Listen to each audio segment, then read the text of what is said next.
श्री महाभारतम शांति पर्व राजधर्मानुशासन पर्व 49 युधिष्ठिर द्वारा अपने मत की यथार्थता का प्रतिपादन।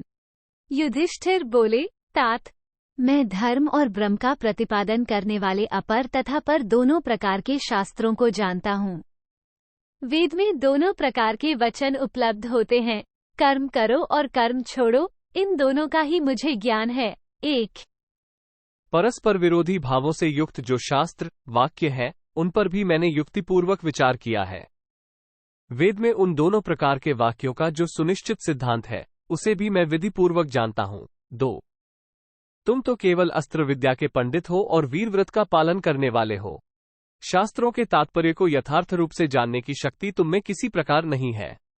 जो लोग शास्त्रों के सूक्ष्म रहस्य को समझने वाले हैं और धर्म का निर्णय करने में कुशल हैं, वे भी मुझे इस प्रकार उपदेश नहीं दे सकते।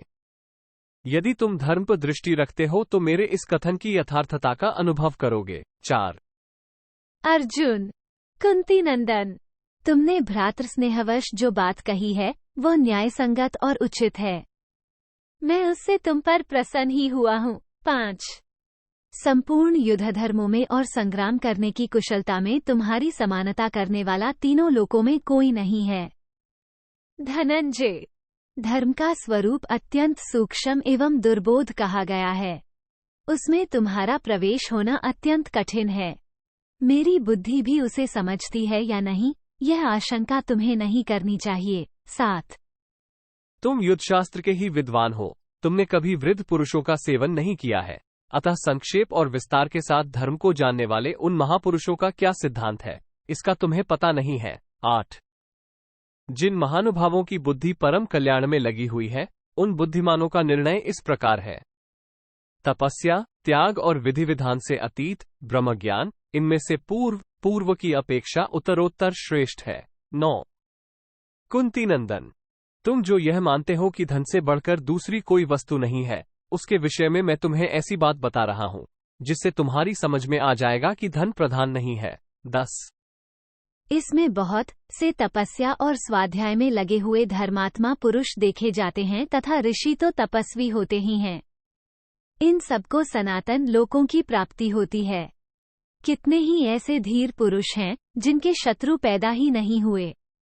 ये तथा और भी बहुत से वनवासी हैं जो वन में स्वाध्याय करके स्वर्गलोक में चले गए हैं। 12, बहुत से आर्य पुरुष इंद्रियों को उनके विषयों से रोककर अविवेक जनित अज्ञान का त्याग करके उत्तर मार्ग देवयान के द्वारा त्यागी पुरुषों के लोकों में चले गए। इसके सिवा जो दक्षिण मार्ग है, जिसे प्रकाशपूर्ण बताया गया है, वहां जो लोक है वे सकौम कर्म करने वाले उन गृहस्थों के लिए हैं जो शमशान भूमि का सेवन करते हैं, जन्म मरण के चक्कर में पड़े रहते हैं। परंतु मोक्ष मार्ग से चलने वाले पुरुष जिस गति का साक्षात्कार करते हैं वो अनिर्देश्य है। अतः ज्ञान योग ही सब साधनों में प्रधान एवं अभीष्ट है, किंतु उसके स्वरूप को समझना बहुत कठिन है। 15, कहते हैं किसी समय विद्वान पुरुषों ने सार और असार वस्तु का निर्णय करने की इच्छा से इकट्ठे होकर समस्त शास्त्रों का बार बार स्मरण करते हुए यह विचार आरंभ किया कि क्या इस गार्हस्थ्य जीवन में कुछ सार है या इसके त्याग में सार है। 16, उन्होंने वेदों के संपूर्ण वाक्यों तथा शास्त्रों और बृहदारण्यक आदि वेदांत ग्रंथों को भी पढ़ लिया, परंतु जैसे केले के खंभे को फाड़ने से कुछ सार नहीं दिखाई देता, उसी प्रकार उन्हें इसमें सार वस्तु नहीं दिखाई दी। 17, कुछ लोग एकांत भाव का परित्याग करके इस 5 भौतिक शरीर में विभिन्न संकेतों द्वारा इच्छा द्वेष आदि में आसक्त आत्मा की स्थिति बताते हैं। 18, परंतु आत्मा का स्वरूप तो अत्यंत सूक्ष्म है, उसे नेत्रों द्वारा देखा नहीं जा सकता, वाणी द्वारा उसका कोई लक्षण नहीं बताया जा सकता।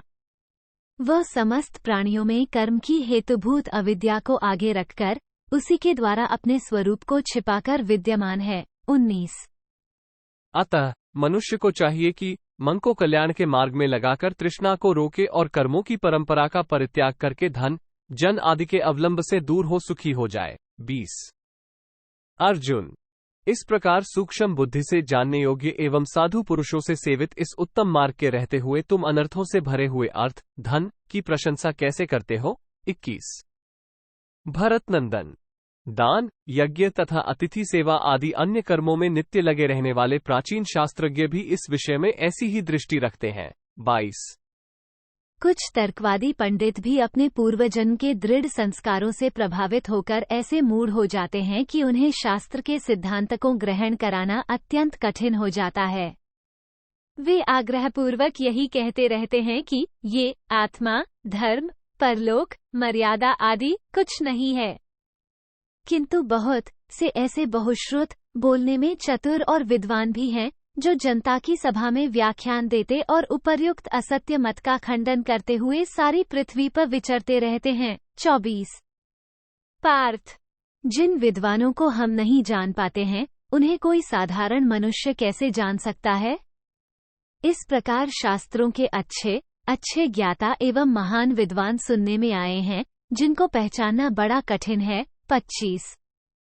कुंती नंदन, तत्ववेता पुरुष तपस्या द्वारा महान पद को प्राप्त कर लेता है, ज्ञान योग से उस परमतत्व को उपलब्ध कर लेता है और स्वार्थ त्याग के द्वारा सदा नित्य सुख का अनुभव करता रहता है। 26।